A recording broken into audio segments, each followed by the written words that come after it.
Another day, another blessing. Magandang araw sa inyong lahat. Ngayon ay may nagbigay sa atin ng gulay na upo. Kaya naman nagpakulo ka agad ako ng water. At si Mister ay inutusan ko na kumuha ng manok. Yung mga alaga naming 45 days na manok. Sabi ko sa kanya, piliin niya yung manok na hindi masyadong tumubo. Yung parang ang bagal ng paglaki kasi parang aksaya na lang sa feeds. So tamang-tama, pagbalik namin, kumulo na yung water. Kaya kinatay na kaagad yung manok. Tapos naghiwa na rin na kaagad ako ng chicken na ipangsasahog natin doon sa ating upo.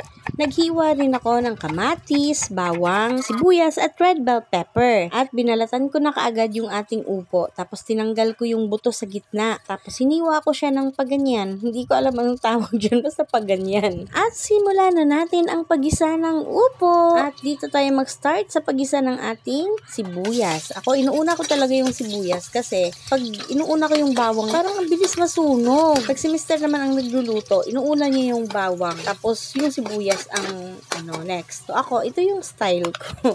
Diba? So ginisa na rin yung ating kamatis at ang red bell pepper. Ano bang red bell pepper sa Tagalog? Sa amin kasi ang tawag dyan sa Bisaya is atsal. Yan. So ayan, sinunod ko na rin kaagad yung ating chicken. So gisa lang natin saglit bago natin lagyan ng magic sarap, paminta at asin. Yung pinanglalagay ko sa mga niluluto ko. Common lang talaga na nakikita sa kitchen natin. Wala nang maraming arte-arte. Huwag nang masyadong komplikadong mga herbs and spices dyan. So, yung tatlo lang talaga, magic sarap, asin at paminta. Ayan. So, naglagay na rin ako dyan ng toyo at kaunting suka. And then, lalagyan na natin siya ng water para magkaroon ng sabaw ang ating ulam.